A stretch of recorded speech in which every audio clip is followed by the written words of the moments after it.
Recording in progress.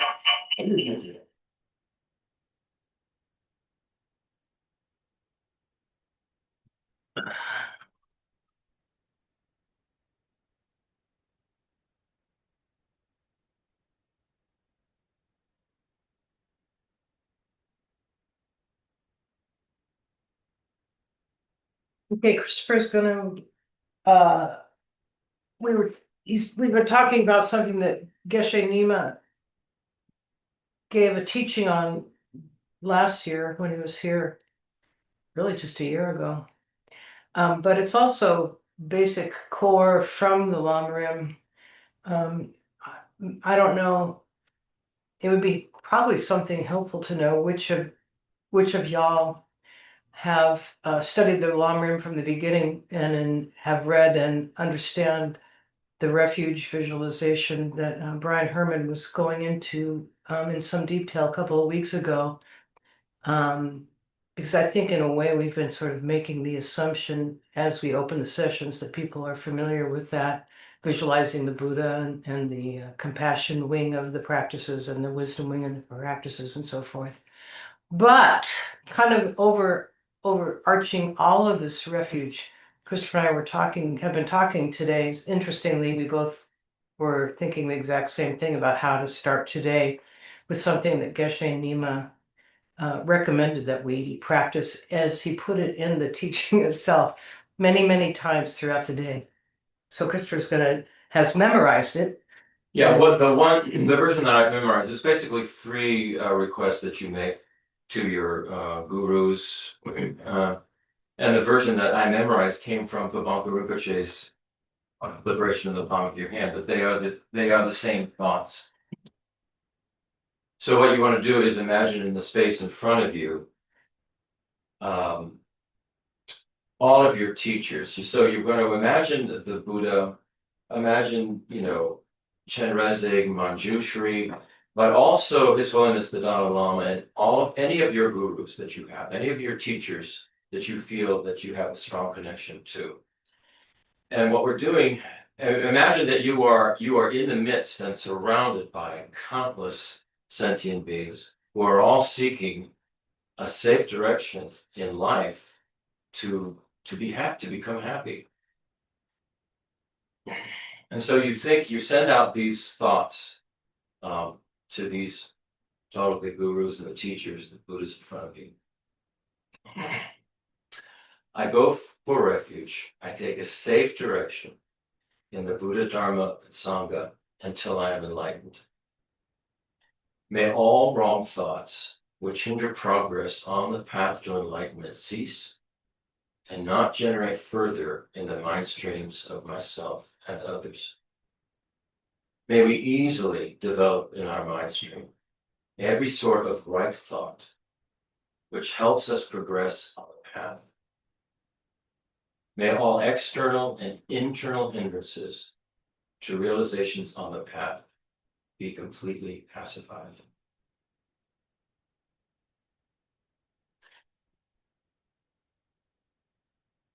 Is that bad? No.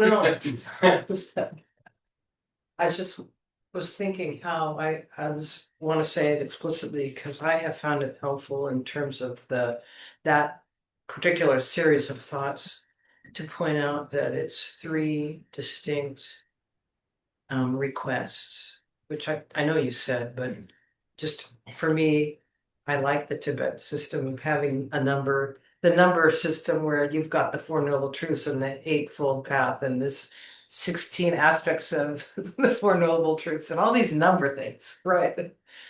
But to remember this sort of request, again, Geshe Nima said, do it many, many times throughout your day, this three-part request for inspiration and the removing and abandoning all deluded thoughts, unhelpful thoughts. Then the second part is to inspire you to instead cultivate and expand your correct view and correct thoughts. And then the third part is to request for support in pacifying any of the obstructions to the development of those first two. Yeah, external and internal obstruction. Right. I tend to think of them all as All internal. internal, but some appear to be external to us, but they really are Exactly. truly internal when you get down to it. No. So that. So say it one more time now. I go Please. for refuge until enlightenment to the gurus, the Buddhas, the Dharma, and the Sangha. Please bless my mind stream. May all wrong thoughts which hinder progress on the path to enlightenment cease and not generate further in the mind streams of myself and others. May we easily develop in our mind streams every sort of right thought which helps us progress on the path. Please bless us so all external and internal hindrances to realizations of the path are completely pacified. Christopher, just so you know, that is in the refuge visualization MP3 file that you recorded a few years ago. I'm not surprised. Well, you're looking for it, so I'm telling you Yeah. where it is. Yeah. Thanks. Yeah, all of that, the refuge visualization, all that I did with the merit field and the 7-1 practice, all is based initially on Bonko Rinpoche's versions with other things added in by different teachers. But that's coming from the Bonko Rinpoche, liberation in the palm of your. So, and just if you didn't know, Pabanka Rinpoche was the guru of Trijang and Ling Rinpoche, who are the gurus of His Holiness the Dalai Lama, who is, of course, along with S. Rinpoche and other the gurus of Geshe Nima. So this is our lineage, the way that for who knows how many hundreds of, since at least Lama Tsongkhapa. Is that sufficient or? I think so. I think so. So today we're going to continue with Nagarjuna, and we're in the 67th of these sessions on Nagarjuna's precious Garland that we've done, and this one is about fearless joy in practice, having fearless joy in our Dharma practice. So first, I wanted to do a kind of a brief review before we go into the next session 67 of what we did last time, because the two of them dovetail, they work together, so it will be helpful. So in those are verses 201 through 220 of Nagarjuna's Precious Garland.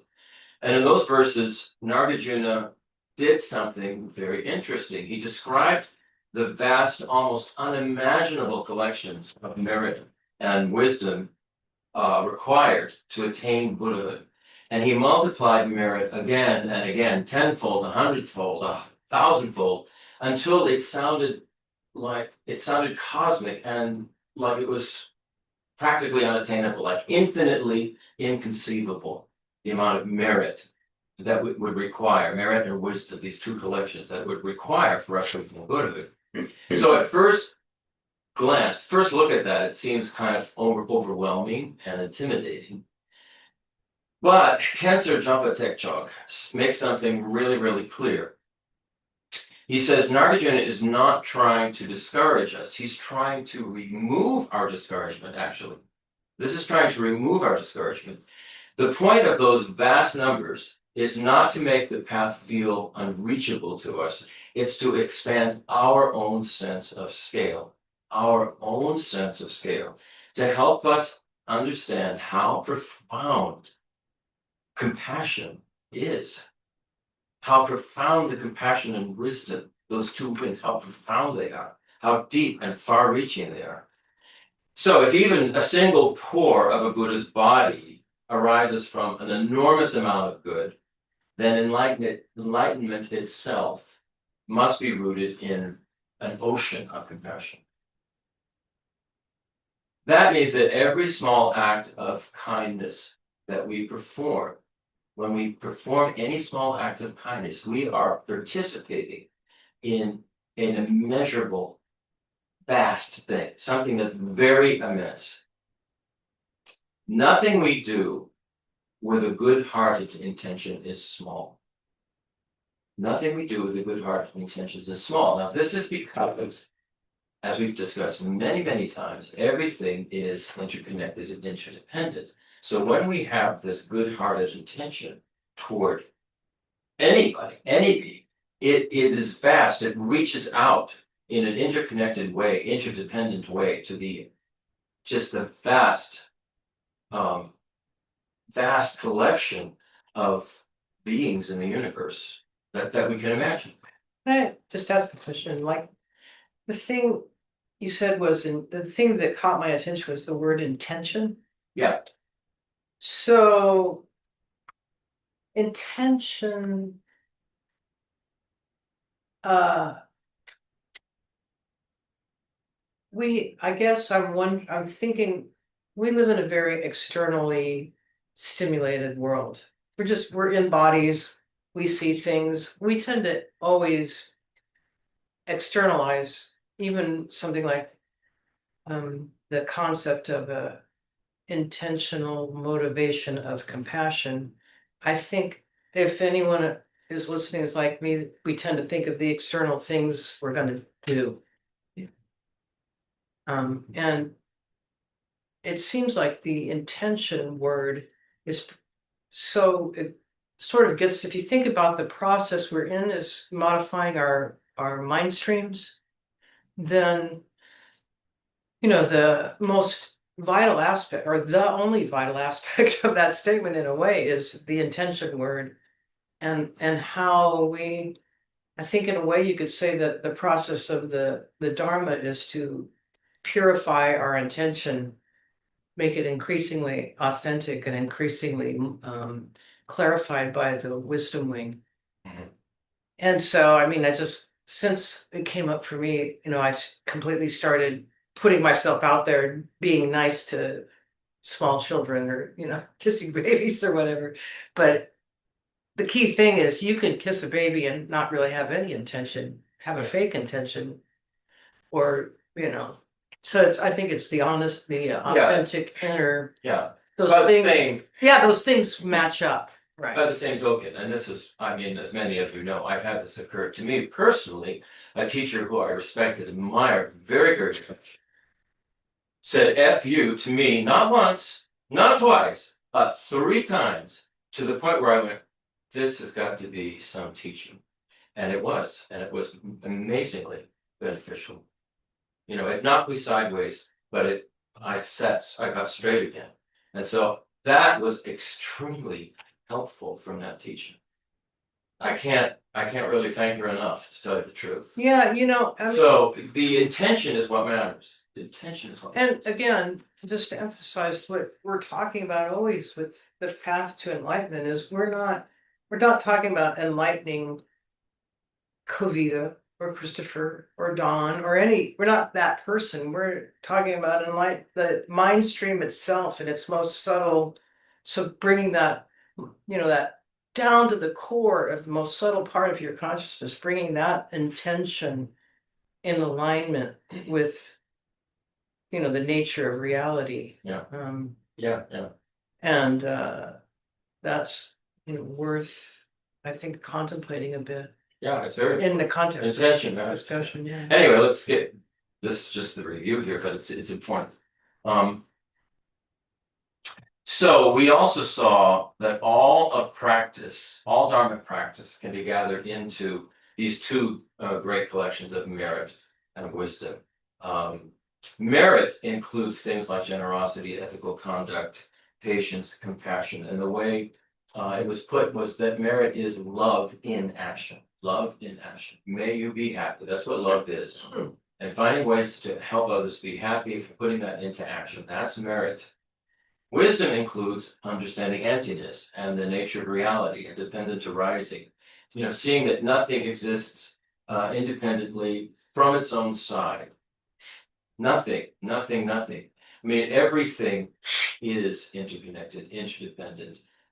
When we've talked a lot about the non-dual view of things, and that's where it really gets close to understanding the true nature of what's going on. So Cancer Tekchok explained that explained this using a classical syllogism, which was the person and the aggregates do not exist inherently because they arise dependently. So who we are is a dependent arising. We are not fixed as who we are. We generate causes, and those causes will generate a result, and that will be the result of who we are. So what we're talking about here is generating causes that are in line with the nature of reality.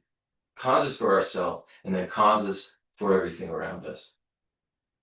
So in simple terms, if something depends on causes, parts, relationships, and mental labeling, which is what we do constantly, then that means it doesn't exist independently. Nothing exists independently. If we're doing that, if it arises due to causes, or arises due to a relationship, or arises due to some way that we're labeling it, then it does not exist independently. And here's the beauty of that.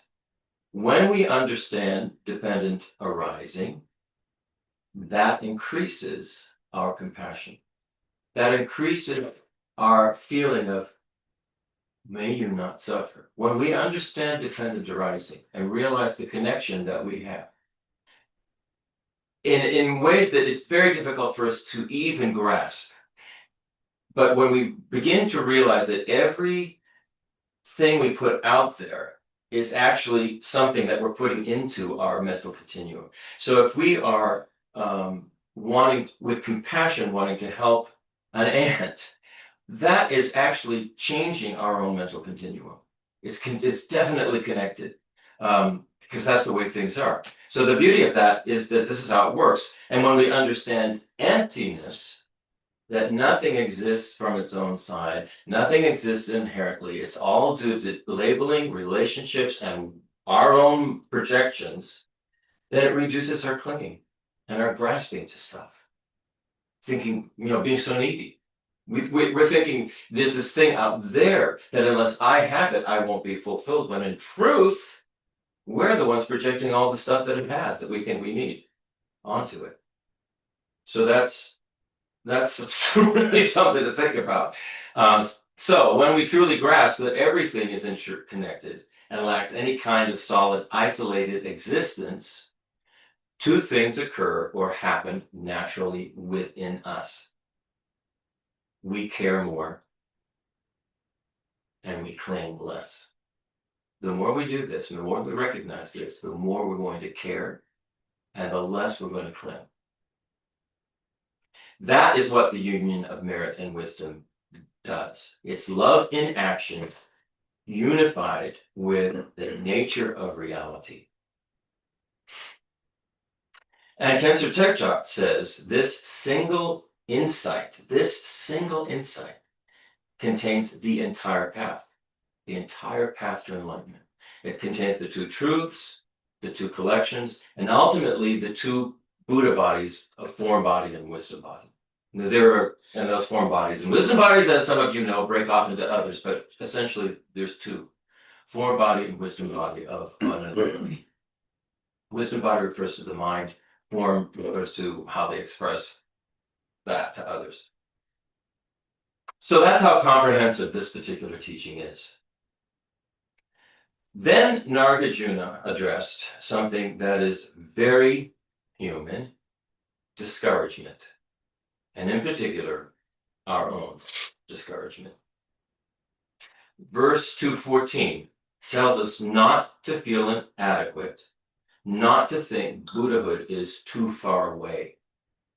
Cancer Tekchok calls discouragement a subtle form of laziness. It whispers to us, I'm not capable. This is too big for me. I can't do it. It's going to take too long. It's going to take too long, so I'm just not even going to start. That really basically is our ego whispering those things to us. But dependent arising answers that fear. If the causes exist, and the causes can be cultivated, and results arise from causes, then the result must follow. So if we're generating the causes to become enlightened, the results must follow. That's just the way it works. If you plant a seed and properly care for it, a tree grows.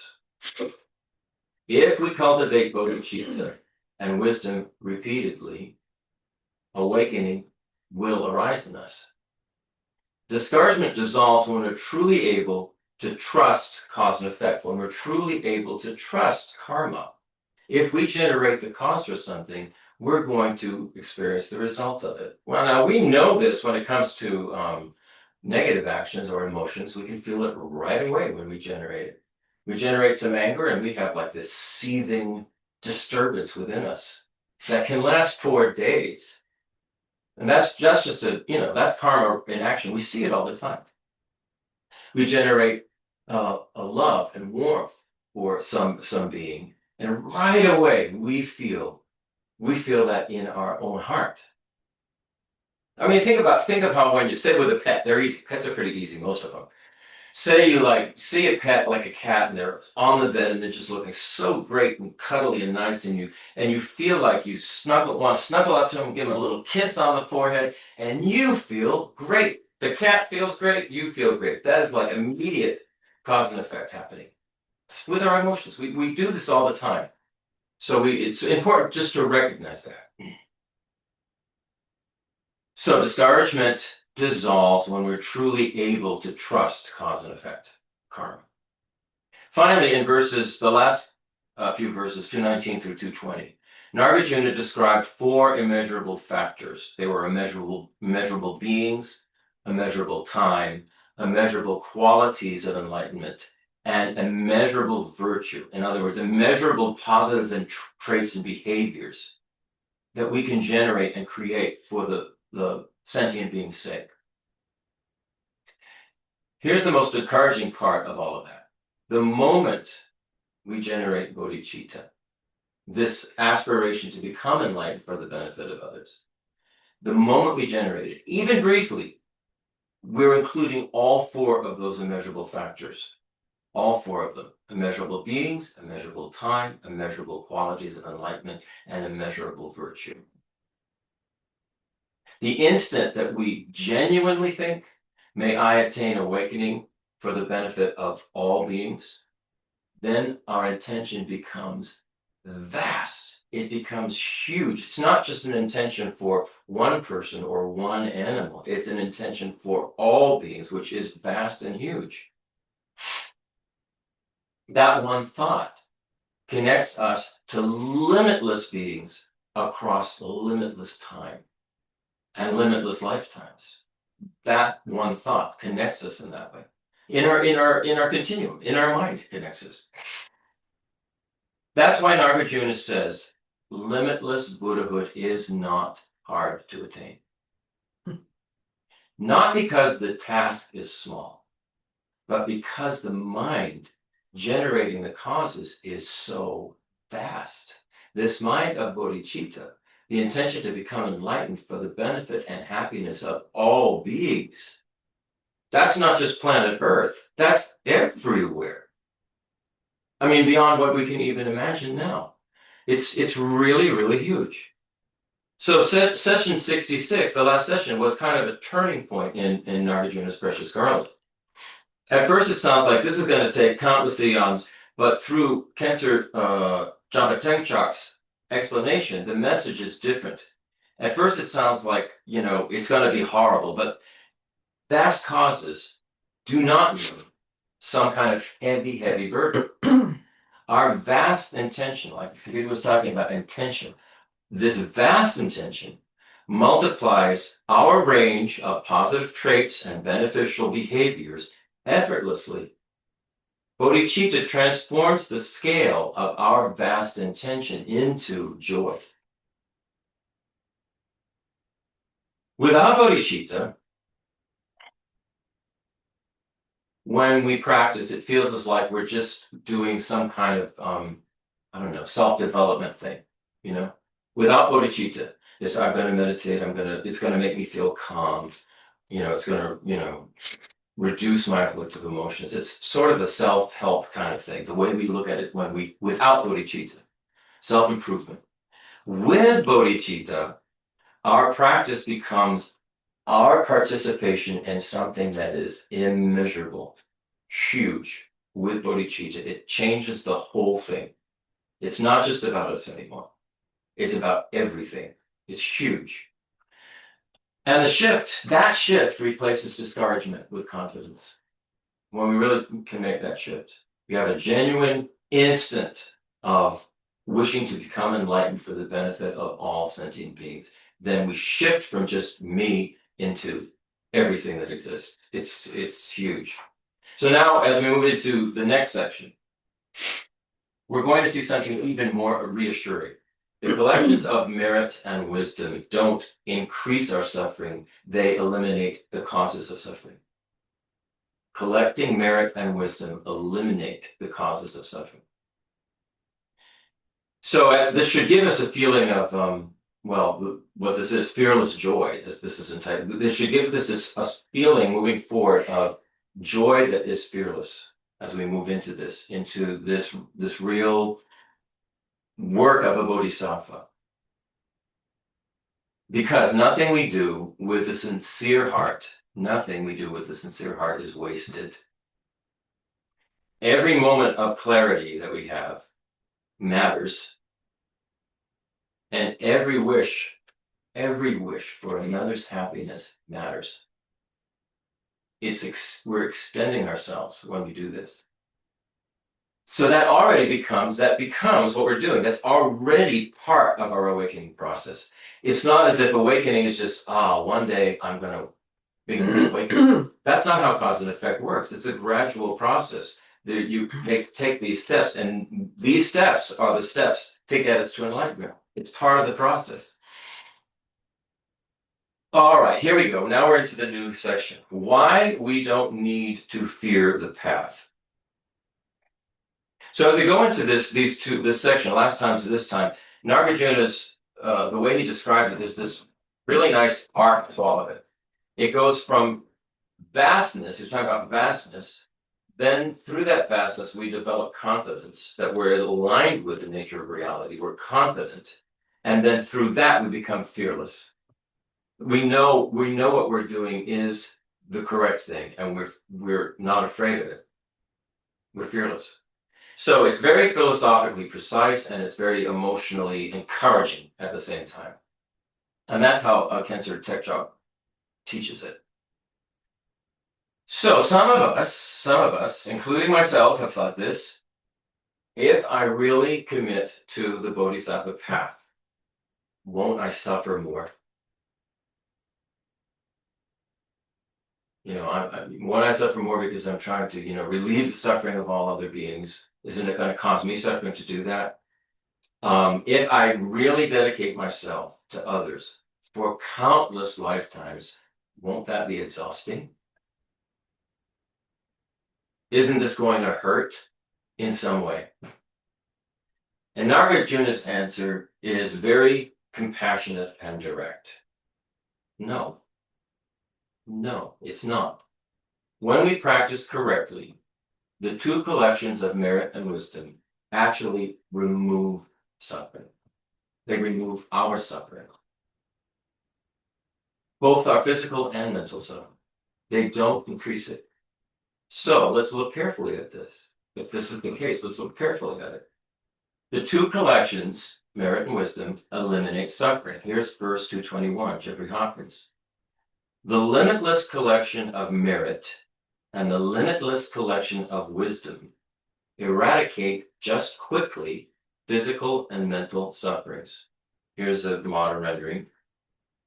Vast stores of loving action and deep understanding quickly remove both bodily pain and mental distress in us. So why does practice make life lighter, not heavier? Nagarjuna is saying the path, this bodhisattva path, actually does not add any strain to us. He says it removes the causes of strain. And Khyentse Tekchok says the collection of merit primarily eliminates physical suffering. So the love in action primarily eliminates physical suffering. Then the collection of wisdom primarily eliminates mental suffering. So understanding the nature of reality, dependent arising, non-dualistic, the non-dualistic view, that eliminates mental suffering. So when Nagarjuna is urging us to accumulate merit and wisdom, he's also implicitly urging us to stop procrastinating virtue. Stop procrastinating on that. If we're going to delay anything, we should be delaying our harsh speech. We should be procrastinating on our resentment. We should be delaying our self-centered impulses. If we're going to delay anything, those are the things we should delay, because those are the things that actually cause us suffering as well as others. So Nagarjuna is saying, don't procrastinate on virtue. Procrastinate on the other stuff. So there is no urgency for us to keep committing bad behavior. That's basically what he's saying. Don't feel like you have to just keep doing this because you're used to it. Stop it. That's the wrong direction. But things like kindness or insight into the nature of reality or compassion, they're worth doing right now, immediately. Just do it. I mean, just start. It reframes the entire path completely. It just really reframes it. It's no longer a drudgery or a struggle. It becomes like, wow, this is great, because every positive thing that you're doing is affecting your own mental continuum. It's making you happier. If you're happier, those around you are going to be happier, and the whole thing is going to be happier. So it really reframes the path. So bodhisattva practice is not self-sacrifice in the sense of self-harm in any way. It's self-transformation in the direction of freedom. So now we're going to talk about physical suffering and karma. And here's verse 222. Anyway, any questions or comments on that last bit? Seems pretty straight ahead, although it's not what we normally do. All right, here's verse 222, Jeffrey Hopkins. The physical sufferings of bad transmigrations, such as hunger and thirst, arise from ill deeds. Bodhisattvas do not commit ill deeds. If you're really a bodhisattva, you do not commit ill deeds. And due to meritorious deeds, bodhisattvas do not have physical suffering in other lives. Physical suffering comes from harmful actions.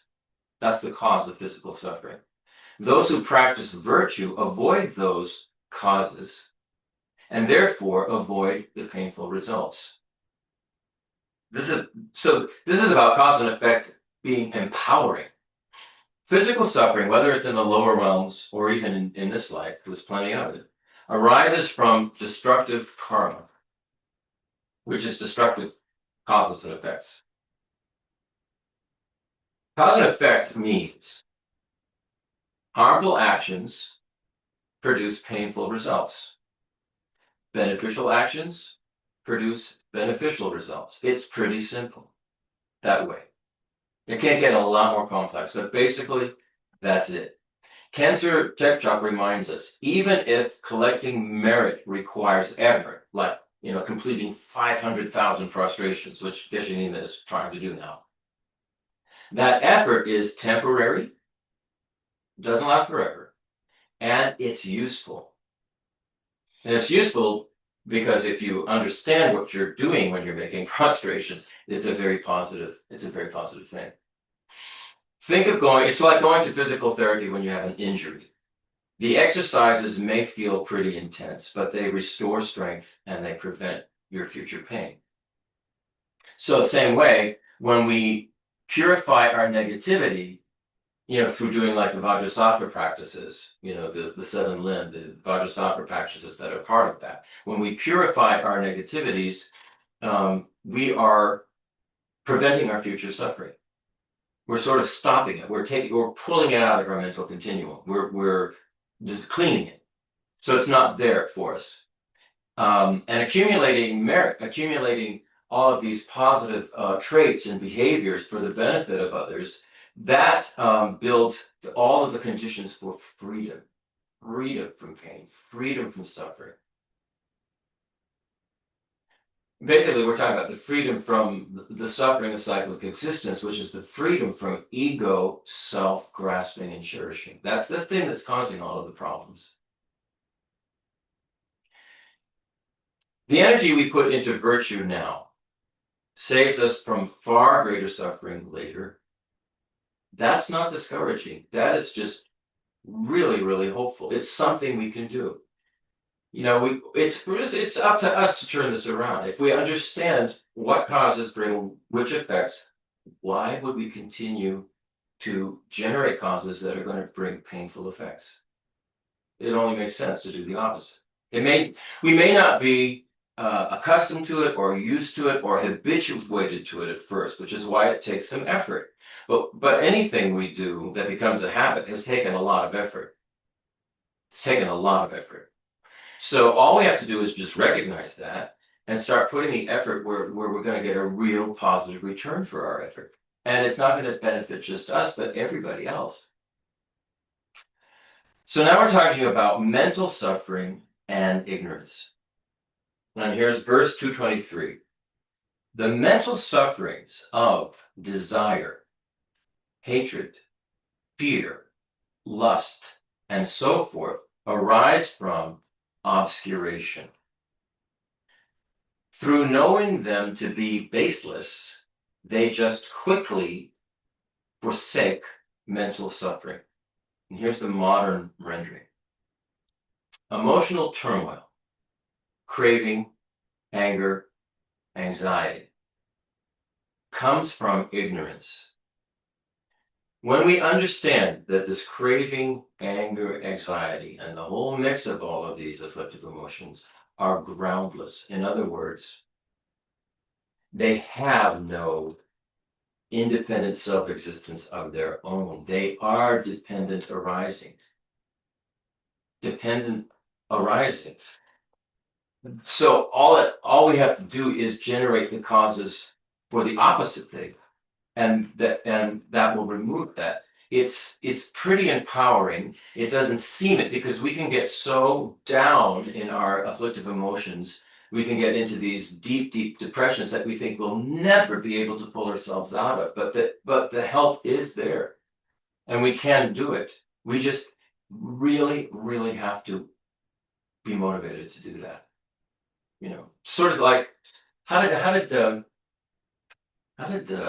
Zopa Rinpoche put it? He said to have one more instance of afflictive emotions should feel to you like Tasting your using already used toilet paper.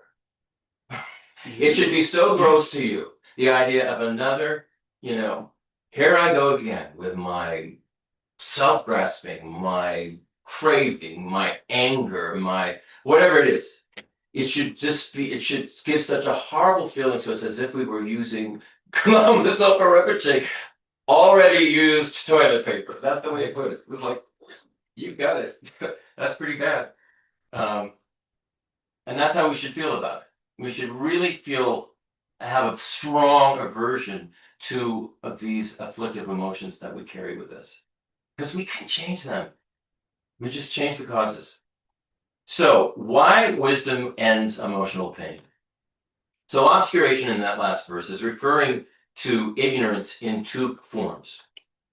The first is not understanding reality. That's the first kind of ignorance. We grasp at things as if they solidly exist from their own side, or we deny they exist at all. So, we go from these extremes of things exist permanently the way they appear, or nothing exists at all. We don't find that middle way, the Madhyamaka way. And then the second reason, the second kind of ignorance that obscuration is referring to is not understanding karma and its effects, not understanding what cause will generate what effect. If we really understood that, we'd be pretty clear in our the way we handled our causes, our actions, our behavior. From this confusion that we have, arise the following. Attachment. Attachment is the thing that says, I must have this, I need this. Anger. Anger says, this shouldn't be happening. This should not be happening to me. Fear says, I'm not safe. I'm not safe. And then we have lust, jealousy, pride, and despair. And, you can go through that list yourself. So much to look forward to. But notice something very interesting and very practical, actually, in this. Even before these emotions lead to negative karma, they are already, on their own, painful. Attachment makes us feel very needy and restless. Gotta do this, gotta have it, gotta go here, gotta do this. We're restless. We feel like we're not gonna be happy until we get the thing that we're attached to. Anger burns and seethes inside of us. It already is causing this terrible feeling, emotion, without even doing anything, And then fear agitates us, it disturbs us, it upsets us, it makes us feel very, very vulnerable and scared. That's what fear will do. So it's not as if it's the emotions on themselves, the afflictive emotions themselves are disturbing, is what the point he's making. Yeah, Venerable Robina has talked. I've heard her talk about this, and it has to do with. She said, by the time you feel the anger, it's already too late. Yes. And so this is in the context of talking about, practicing by, studying and reading and understanding, in this case, the wisdom wing and how things arise. And so so you depotentiate the possibility of going into anger. So What I she think, talks about. yeah, I think what Kenser Turchuk is saying is when we feel this emotion, that's the time to depotentiate. Not to think, well, oh boy, I'll just, we don't have to wait for a next life for it to have that emotion turn into some kind of negative result. Yeah. Depotentiate it. And then the anger. Because we recognize it's disturbing already. Mm-hmm. Yeah. Mm-hmm. So yeah, I mean, it's Venerable Ravina is right. It's already occurred. What we then have to do is, the purification practice. The 8 verses of mind training went on, as soon as the negative mental state occurs. Yeah. They're just talking mental. This isn't even about anyone knowing any of those afflictions. Yeah, but I firmly face it and avert it right then. Yeah. Yeah. And how do you do that? You apply the wisdom teachings. Yeah. Which is what you say. It's the 8 verses of mind training, which we went through a couple of months ago. And also the bodhisattva practice. All of these practices exist specifically for that, to help us with that. Mm-hmm. Because the Buddha knows very well what we are and how we are, because the Buddha had experienced all of this himself at one time. Kenser Tekchok emphasizes that bodhisattvas eliminate mental suffering by realizing emptiness. That's how we eliminate mental suffering. By understanding that phenomena are dependently arisen and they lack inherent solidity. Now, we say this a lot over and over and over again. And hopefully at some point it's going to get through in a way that we actually get it, that we realize it, So the first thing, the teachers have always said this, you have to start with concepts. This is the beginning, and then you work the practices that we're given, and then the concepts start to turn into an experience. One thing I would recommend, and I've included this on all of the emails that I send out. This is one of the previous classes we did. There were 2 meditations on clear light. One was a Mahamudra meditation, and one was a Dzogchen meditation. And I really recommend them. My experience with them has been that there are glimpses where I actually sense what that clear light mind is. I'm actually getting a sense of something really, really different from what I normally sense. And the more we can familiarize ourselves with what that is. And these meditations, Dzogchen and Mahamudra, are ways to do that, ways to get us kind of there, to understand what they're talking about when they're talking about our most subtle, non-dual, clear light mind. So I recommend those. That will help us understand the concepts more. And not even understand, experience them more. Okay, so when we do understand this, we have less to cling to, there's less attachment, there's less to defend, so there's less anger, there's less to feel apprehensive about, so there's less fear. Wisdom does not make us detached from life, it makes us less enslaved by our reactivity. The reactions, our habitual reactions that have been reinforced by our wrong views and behavior, actions. So the wisdom makes us less reactive. And therefore, it calms everything down. All right, why bodhisattvas are not discouraged. And these are verses 224 and 225. And here's Jeffrey Hopkins. Since thus they means bodhisattvas, since thus they are not greatly harmed by physical and mental suffering, why should they be discouraged, though they lead beings in all worlds? 225. It is hard to bear suffering even for a little. What need is there to speak of doing so for long? What could bring harm even over limitless time to happy beings who have no suffering? And here's the modern rendering of that. If bodhisattvas are not tormented by suffering, why would guiding countless beings exhaust them? It's a good question. For someone who is free from suffering, even vast amounts of time bring no burden. I mean, that actually makes sense. So the whole idea of this vast amount of time that's going to be so hard, how can I do it? It's coming from our point of view that life is really tough and there's a lot of hardship and there are a lot of things that we go through that are really uncomfortable. And, oh God, to do this forever just seems terrible. But if you have a completely different perspective of the bodhisattva, where you've eliminated all of that, there is no suffering anymore. You have no mental suffering. The physical kind of suffering that we would see as physical suffering is not physical suffering for a bodhisattva. It just isn't. Because their mental suffering is not there. It completely shifts all of that. So the whole idea of helping sentient beings and guiding them for vast amounts of time, infinite even, why would that be a problem?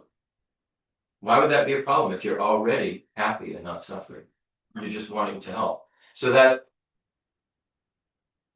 it says something about the way we normally see ourselves when we're helping another or helping an animal. We want to get it through and over with and out of the way. We want them to be better. And if they're not better and they're still hanging around and there's still a problem, we get very upset because our minds are not in the right place. We're trying to solve a problem and get it out of the way, get it out of our way. That's what we're doing. So that just points to the way we normally interpret helping others. You know, somebody told me they drove Mother Teresa. She was here in San Antonio, and they were driving her to somewhere she was going to speak, and this person was astonished that Mother Teresa was so unhappy, so angry, so down on things. So what it meant was all of that help, all of that kindness that she was giving to others, it wasn't taking in the way that it would take for a bodhisattva, or at least it wasn't appearing that way. It was not appearing that way to this woman who drove her. It's like, whoa, Mother Teresa is not, not a happy camper at all. So it says something about how we approach helping, how we approach guiding, We have to get our head straight. All right. So ordinarily, oh, this is talking about exactly that. Ordinarily, we think helping others will drain me. Don't we? We do. Helping others will drain me. That's what we ordinarily think. Just sort of get it over with and get back to, my TV shows. But that's because our helping often comes mixed with ego. Oh, how great I am that I'm helping. See, everybody, I'm helping. Aren't I a good person? All right, get out of here. Or it comes with an expectation. You think you're going to help somebody and you're expecting that they're going to get fixed, and they don't. Some people with problems are buggers. I mean, it's a real difficult thing, and they don't change and they don't get fixed. And we have this expectation that they should, and we get all bent out of shape because they're not. We get angry, and then we get defeated, and then we just want to give up. Like, again, get out of here, I never want to see you again, because you're not fixed, and I can't do anything to help you. Or it comes mixed with this idea that we are guiding people to freedom, that we are the ones doing it. And it's not that either. We are not the ones doing it. We are part of a dependently co-arising system. There is no inherently existing subject, there's no inherently existing object, and there's no inherently existing action. So we also have to get that. These are all ego views. When are helping others, it gets mixed with ego. So then the last one is it's mixed with this emotional reactivity. We get like really angry if we've tried to help somebody, and over and over and over again they keep making the same old mistakes, and it gets to a point where it triggers our own anger and we explode. It happens. It's happened to us recently. So this is all ego stuff. Now, Arya bodhisattvas, highly realized bodhisattvas, are really different. They cherish others more than themselves. They have realized emptiness. They understand and realize nature of reality. They realize what their clear light mind is and what the clear light mind of every other being is. And they're not driven by their afflictive emotions. They're not driven by their pride or their jealousy or their anger or their grasping they're not driven by any of those things. So that's how they're different from us. Therefore, they don't experience suffering the way we do. So we're projecting onto this whole idea of this vast bodhisattva path where we're going to be helping others for infinite time. We're projecting our own ego onto that. And we're not actually, because we haven't yet eliminated all of the causes for our own suffering, we're not seeing exactly what a bodhisattva is. If we did, we'd be really excited to get going with this and really generate the causes for this, because it would remove our own suffering. So Cancer Tejog explains something that's subtle. Bodhisattvas may appear to be born, age, get sick, and die, but they are not reborn under the control of karma and afflictions. That's not what their life is about. They take birth voluntarily, motivated by the compassion to help.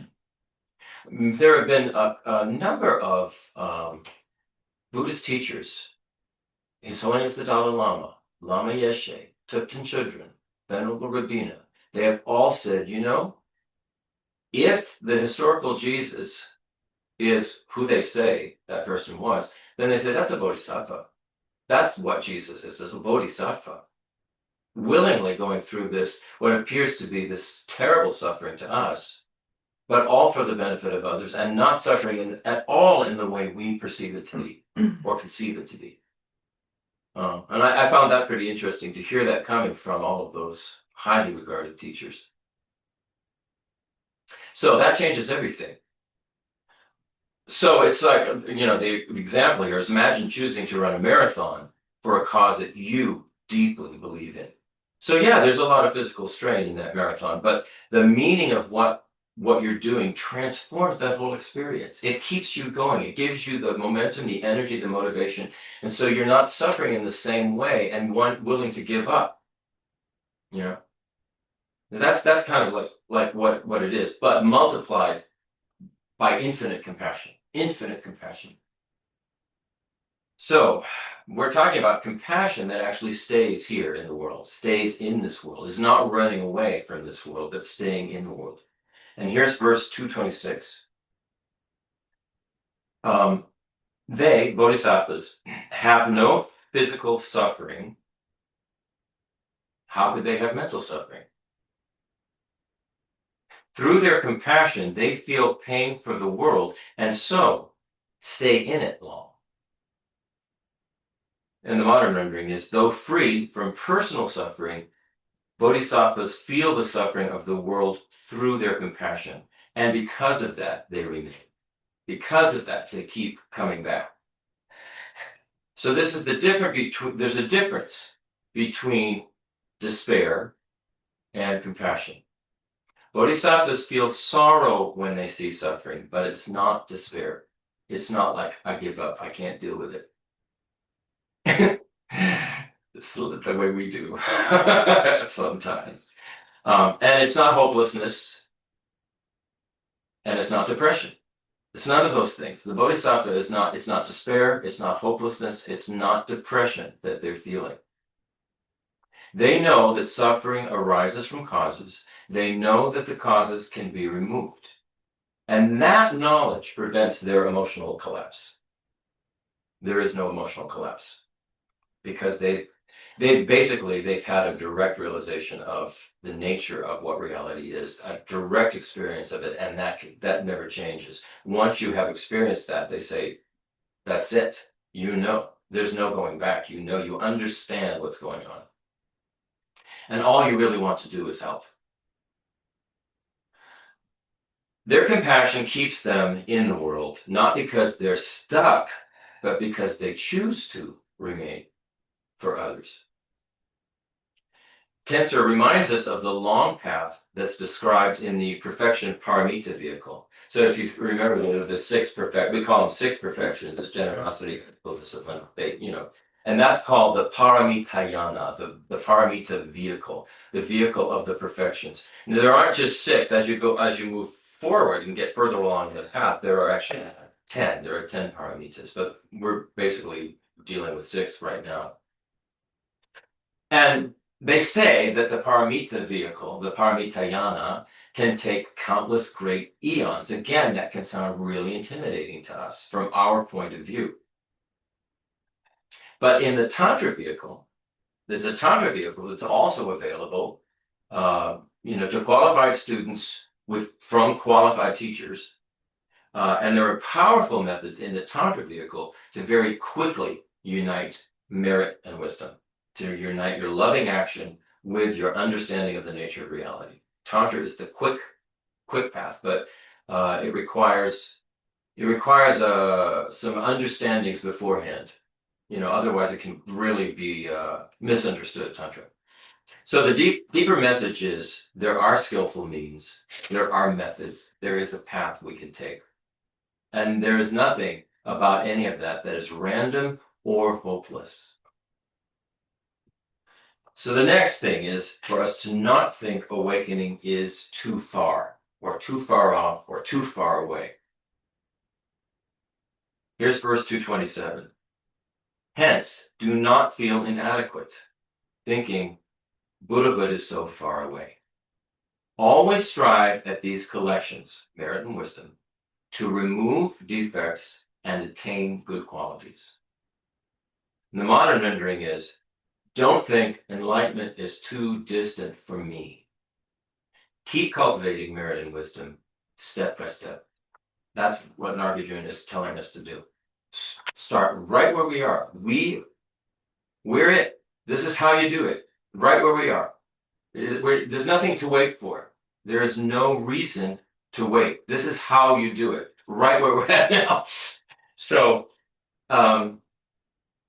Cancer Tech Chalk says every single moment that we have of genuine bodhicitta, I mean, there are some times, where we can actually feel, really, I would love to attain enlightenment for the benefit of all beings. Wouldn't that be great? And you genuinely feel it. So every single moment of that, every authentic realization that we have of emptiness, anytime a little bulb goes off and we go, oh wow, I get that part. I really understand it's logical when they're talking about emptiness.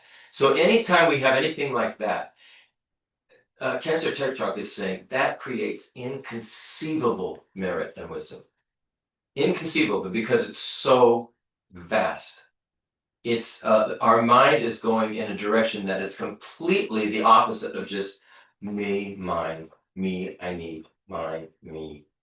We're going huge out there, vast for all beings. So it's amazing amounts of merit that are accumulated, merit and wisdom. So Cancer Tech Chalk has an example of an offering practice that he gave. When making offerings, expand them mentally to fill all of space. So say you have some water bowls or a flower or something, incense, just a little thing, it's not a lot. But in your mind, you expand that mentally.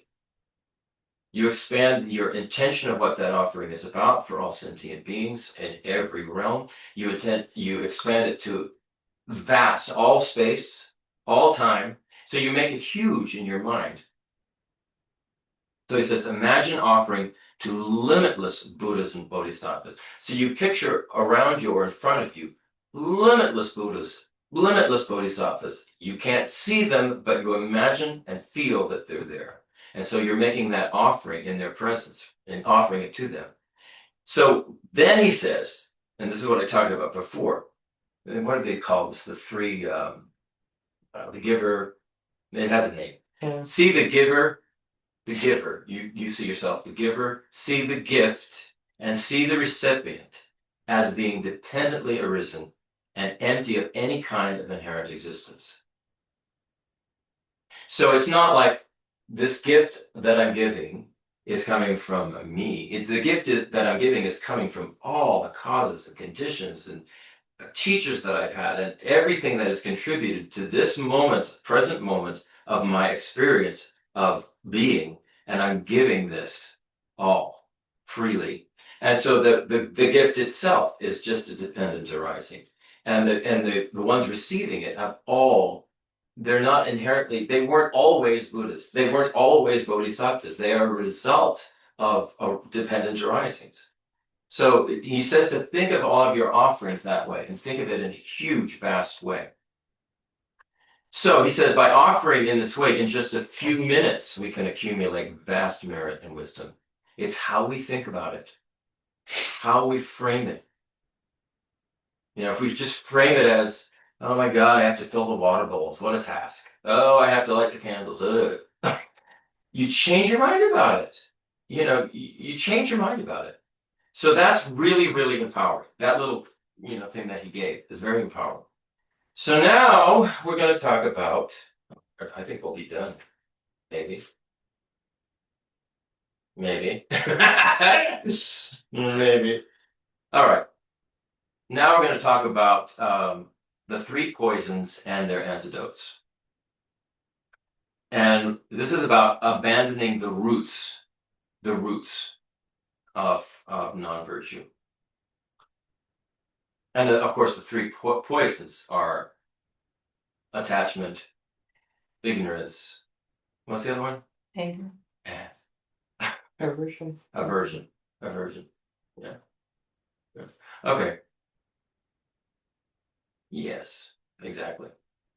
So abandoning the roots of non-virtue. Here's verse 228, Jeffrey Hopkins. Realizing that desire, attachment, hatred,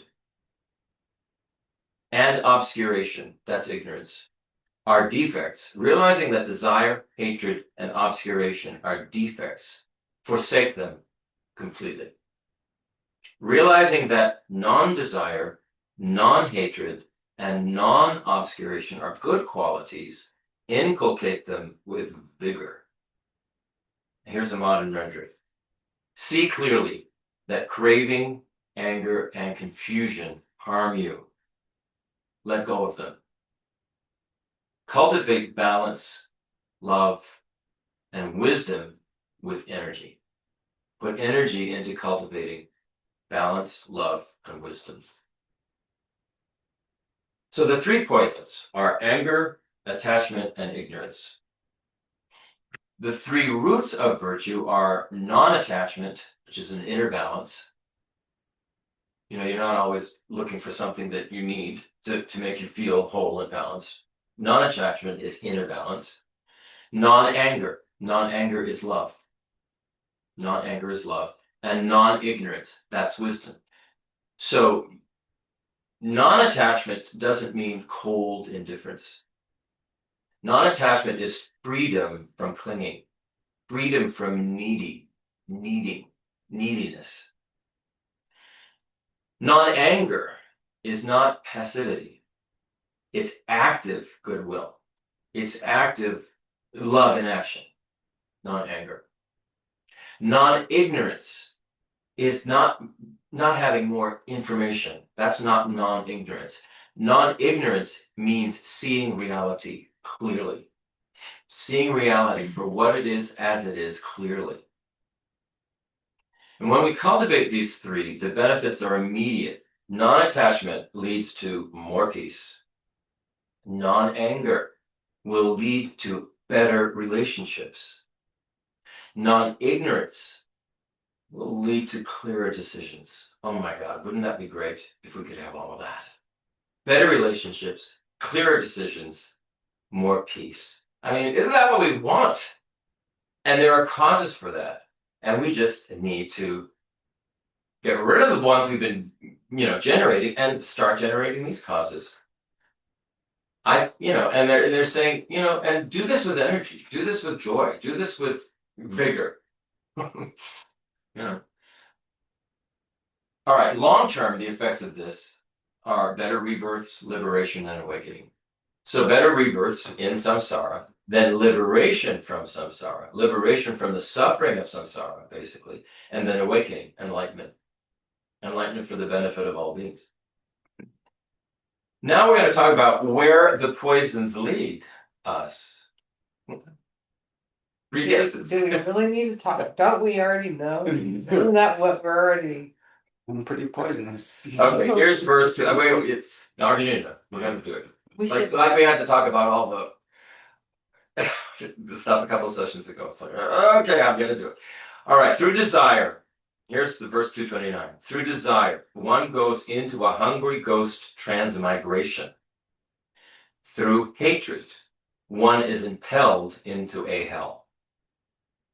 Through obscuration, one mostly goes into an animal transmigration. Through stopping these, one becomes either a god or a human. You're either going to go to a god realm or a human realm. So the modern rendering of that is craving leads to deprivation. Craving leads to deprivation. You know what's weird is craving itself. It's always need more. If Yeah. you're already in a deprived state. Craving is I need more. Yeah, so you're already feeling deprived, and so all it does is lead to deeper and deeper levels of itself. Right, and so the classic example Venerable Robina gives is chocolate cake. Mhm. Chocolate cake, make it whatever your craving is.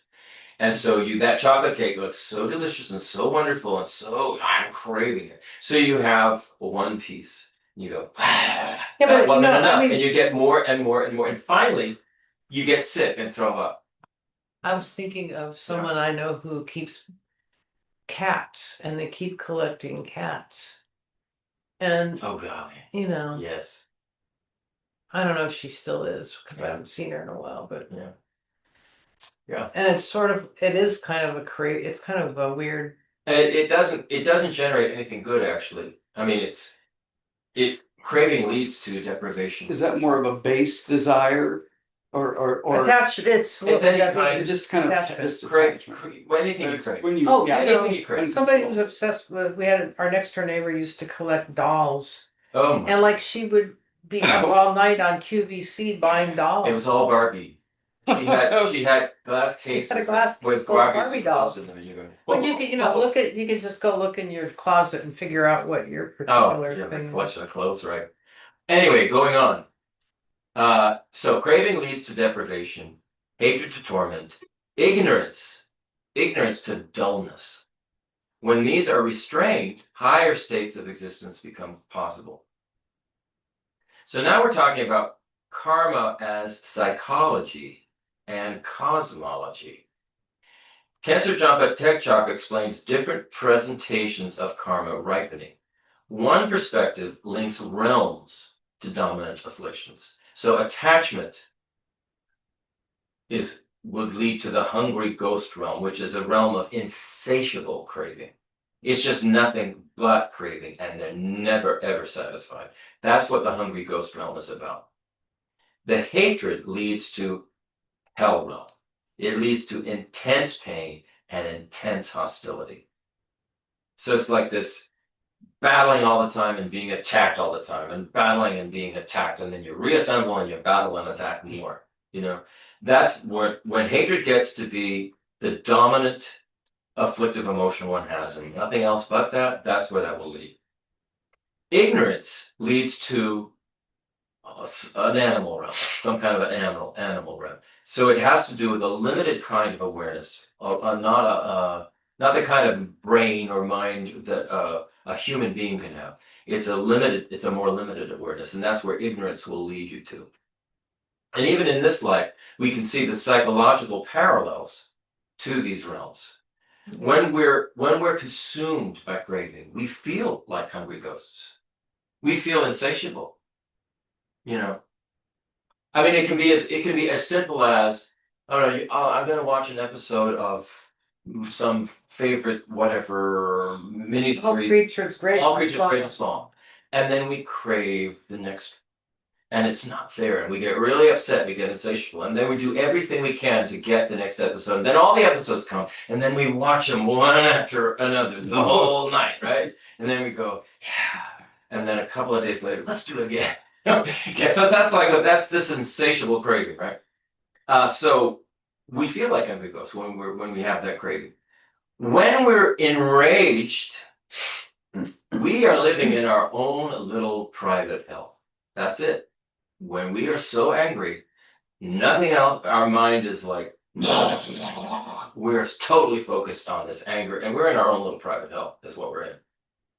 And when we're confused, our awareness becomes very limited, and we stumble, and we can even behave like animals when we're that confused. So when we stop these poisons, it elevates our experience both internally and externally. Now we're going to talk about high status and definite goodness.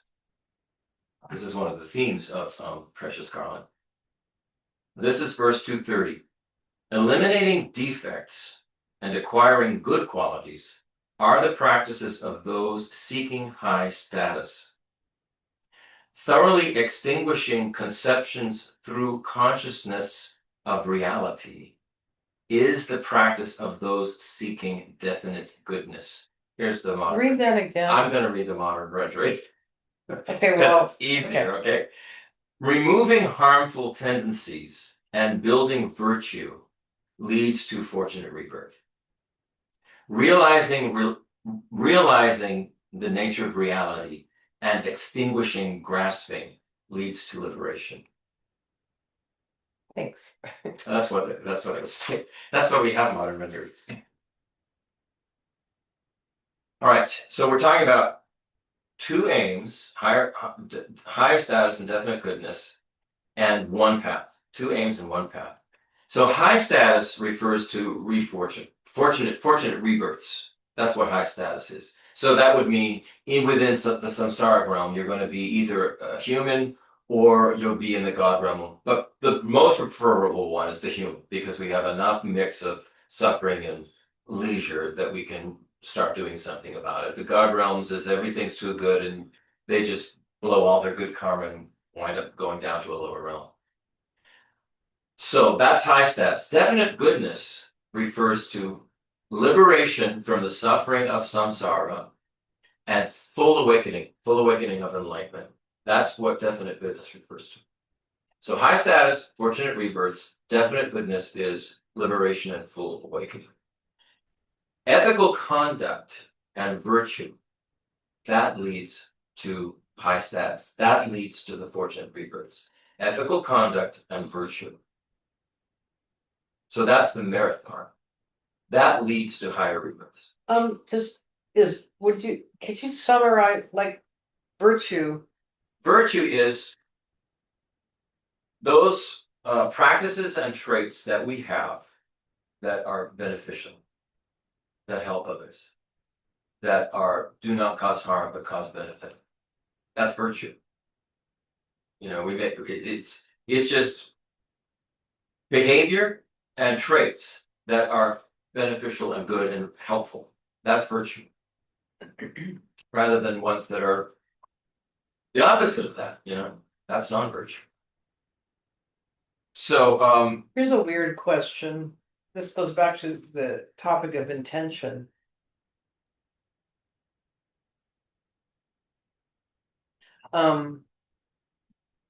We can do things that we think are helpful,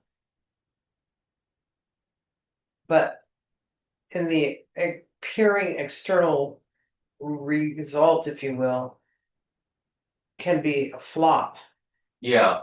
But our intention, Yeah, here's what I'd say Is about virtue. that. We don't actually know if it is a flop or not. Even if somebody, you know, we had very good intentions, but somebody winds up committing suicide. We don't know what those good intentions we had, how that may have affected where they're going from there. We don't know. What matters is the good intention. And in terms of ourselves, if there is some negative karma for ourselves, even though that we had a good intention, that modifies the result of that negative karma. It's not like I said. For instance, when the teacher was saying, you know, "F you, F you, F you" 3 times to me, her intention was actually to help me, and so the whole result of that has been greater respect for the teacher from my part and gratitude. I mean, so it's really the intention certainly matters, and also the who's receiving matters. You know, the giver and the receiver, it all matters how that works. You know, it's like what do they call the 3 spheres? The sphere of the giver, the receiver, and the action in between them that takes place. None of those exist inherently from their own side. So wisdom realizing emptiness, supported by renunciation and bodhichitta, leads to definite goodness. Definite goodness is liberation from the suffering of samsara and full awakening of enlightenment. So what we're talking about here, wisdom realizing emptiness, supported by renunciation and bodhichitta, those are what are called the 3 principal aspects of the path.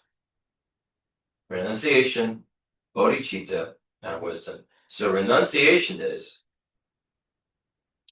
we're renouncing everything about ego grasping in this samsara existence. So we're renouncing all of the afflictive types of relationships we have. We're renouncing all of the negative actions that we're taking, and the grasping and the clinging and the craving and detachment and all those. We're saying, I've had it with that. I'm renouncing that. I'm not interested in that because it's only leading to more problems.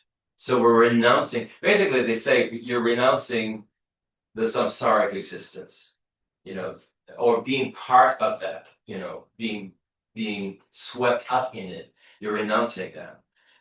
The bodhicitta, of course, is this intention then to become enlightened for the benefit of all sentient beings. And the wisdom is realizing the nature of reality, how everything really is non-dual, therefore it's in one's own best interest to become enlightened for the benefit of all, that we're all connected. So it becomes very logical. So that's what the wisdom realizing emptiness will do. It will lead to liberation from the suffering of samsara.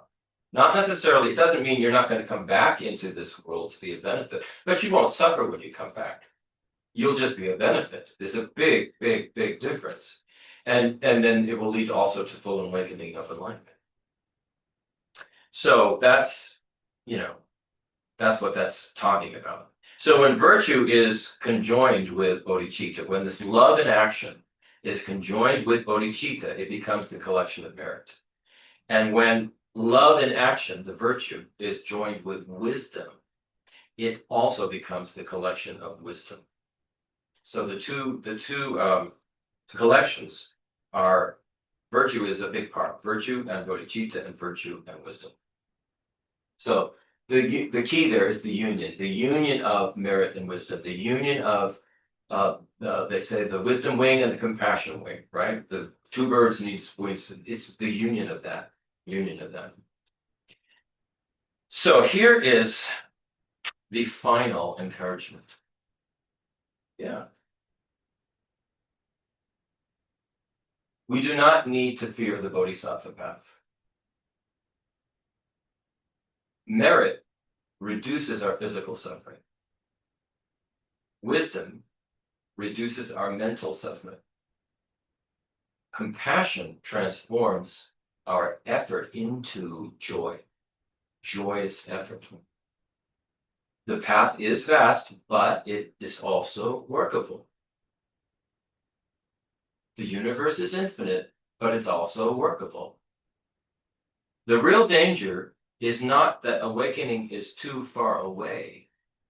The real danger is believing that we are too small, that we're not good enough. I can't do it. That's the real danger. Nagarjuna and Khensur Jambatekchak assure us you are capable. The methods do exist, and every sincere step you take counts. It matters. And that is the reason to have fearless joy. We finished. I can't believe we finished. All right, any discussion, discuss whatever, because we actually have, my God, we have 8 minutes. I know, I find it very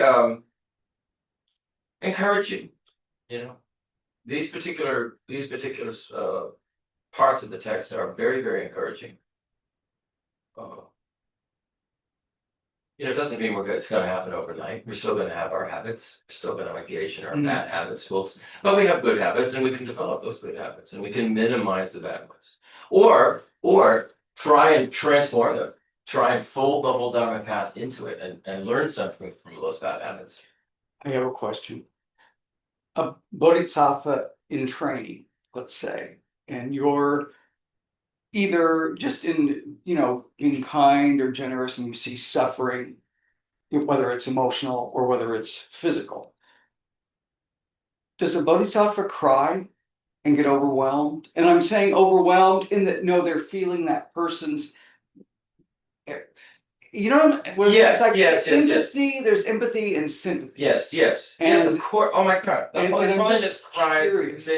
His Holiness will talk about I've seen him, many yeah, things, and he's in tears. especially when he talks about. But he does not go into emotional collapse. Yeah, no, Like But if you see really horrendous things, yeah, I'm just curious. I forget what teacher it was, but he went to, maybe it was New York, some large city, and was up on a high floor in a high rise.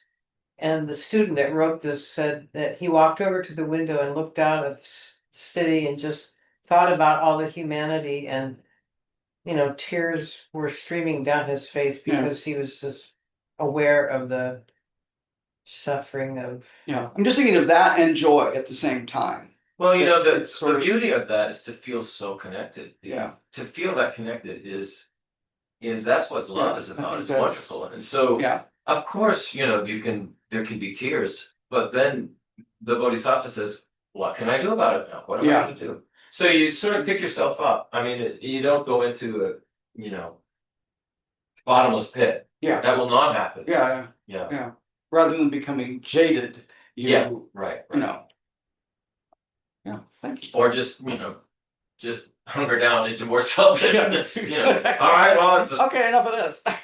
all the suffering out there. I better get my little piece of whatever. You know, that's what we do. You know? Yeah. I don't know. Anything else? It seems so crazy to be done on time. Yes, Christopher, you reduced anti-anger or non-anger, non-attachment, and non-ignorance to one single phrase each one. Could you Yeah, repeat those? yeah. Let me find it exactly. Yeah, I thought that was interesting too. All right, non-attachment is not cold indifference. It is freedom from clinging. So it's freedom from neediness, freedom from having to have something. That's non-attachment. It's not any kind of cold indifference, like I'm not attached, I don't care. It's not I don't care. It's that I don't cling. I don't need it. Um, non-anger is not passivity. Oh, I'm not angry. I'm not angry. I'm not angry. I'm just passive. We all know about that. Passive aggressive. So non-anger is not passivity. It's active goodwill. It's the opposite. You know, how can I help you? How can I benefit you? How can I help you to be happy? That's non-anger. That's what non-anger is. And non-ignorance doesn't mean, oh, I need more information. I'm ignorant. I need more information. Non-ignorance is about understanding or having clarity about the nature of reality. It's seeing reality clearly. That's non-ignorance. So that's what it means in these Buddhist terms. Is that good? Yeah. Yes. Yeah. Okay. Yeah. I really thought those were Arthur. I thought those were cool too. When I read those, I went, wow, that's a good way of putting it. It's very helpful. Yeah. Okay. It's weird that in a way, the way ignorance works is that we think we know something, but what we actually know is something that is not correct. Correct. So it's, Oh, there's a lot of that going around. well, that is, I mean, what else is ignorance? But Exactly. you think you Exactly. know, You know, misunderstanding how things what do actually. they call it? Misknowing. Yeah, misknowing. Yeah. Yeah, ignorance can be really an active misknowing. I thought she was my neighbor. Miss Knowing. Yeah. Oh, it's know-it-all. Yeah. Okay. We have a So bunch of titmouses over there in the bird feeder. They're cute little gray little birds with little crests. Massimo likes those. Yeah, oh, a favorite of the cats. sometimes you don't just see half a titmouse. Well, He likes mice too. That sounds like a song. Half a titmouse.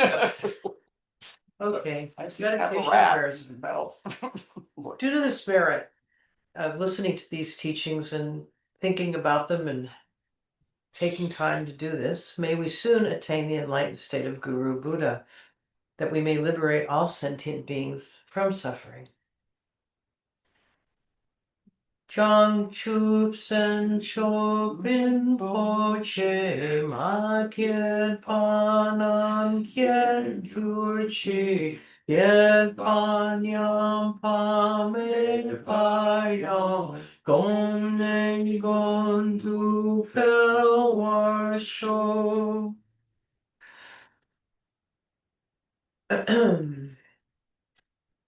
In all my rebirths, may I never be separated from perfect spiritual masters and enjoy the magnificent Dharma, completing all the qualities of stages and paths.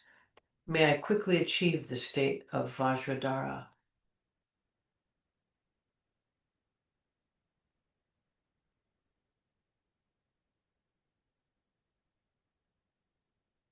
And then indirectly or directly, we're all disciples of His Holiness the Dalai Lama, and so we remember him with this verse. In the snowy mountain paradise, you are the source of all goodness and happiness. Powerful Tenzin Gyatso Chenrezig, may you remain until samsara ends. Let's do that. Those three requests to the gurus again. Go ahead, yeah. Yeah.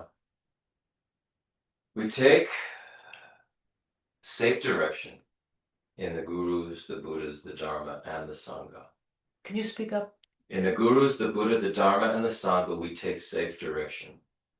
Please bless my mind stream. May all wrong thoughts which hinder progress on the path to enlightenment cease and not generate further in the mind streams of myself and others. May we easily develop in our mind streams every sort of right thought which helps us progress on the path. Please bless us so all external and internal hindrances to realizations on the path are completely pacified.